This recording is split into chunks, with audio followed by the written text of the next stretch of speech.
Imagine the thrill of watching a NASCAR race, where every lap counts and every decision could mean the difference between victory and defeat.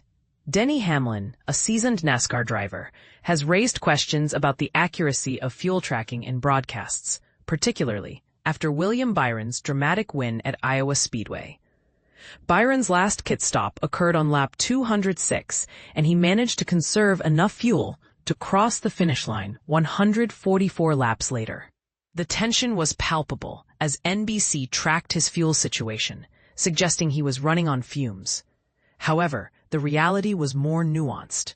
About a third of the final 150 laps were under caution, which significantly aided Byron's fuel conservation. Despite the broadcast's portrayal, Hamlin believes the fuel tracking might not have been entirely accurate. But here's where it gets controversial. Hamlin suggests that the broadcast might be assuming full tanks after every pit stop, which isn't always the case. He explained on his Actions Detrimental podcast, "I don't know how they're calculating that. I think that Prime had a proprietary AI burn bar." Hamlin questions whether the broadcast is accounting for the actual amount of fuel added during a pit stop, which can vary based on the duration of the stop. Let's just say that a normal pit stop is 9 seconds. If your car is empty, you can't get your car all the way full on a 9-second pit stop. You've got to wait till 12 to 13 seconds. Now, on a short track like this, not many cars ran their tank dry, so more than likely they could get their car full on a 9-second pit stop.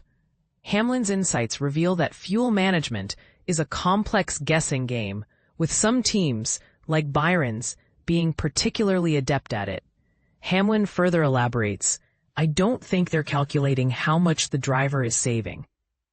I think they could be, again, unless they have AI running it to where it's calculating how much fuel the driver is burning.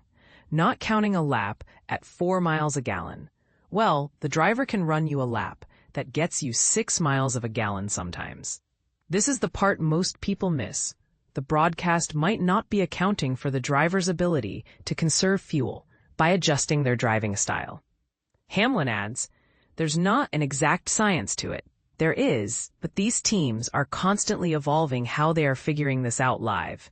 Some programs are better than others, and TV has its own program apparently. We're all guessing." Byron, who had run out of fuel twice this season, was determined not to let it happen again. He revealed on the Dale Jr. download, "It's definitely a razor's edge that we all are kind of on. I think a lot of it has to do with tire fall-off. This week, there wasn't a lot of fall-off. We knew that in practice. We were going faster as we ran, basically, especially Group 1. Took about 20 laps to get their quickest lap, and for the track to kind of clean up." Byron's strategy was heavily influenced by the minimal tire fall-off, which allowed him to push harder without worrying about tire degradation. He also emphasized the importance of track position, noting that leading cars burn more fuel due to higher speeds. "We're just up against really tight windows," Byron concluded, highlighting the fine line between success and failure in NASCAR racing. So, what do you think? Is the broadcast's fuel tracking accurate, or is there room for improvement? Share your thoughts in the comments below.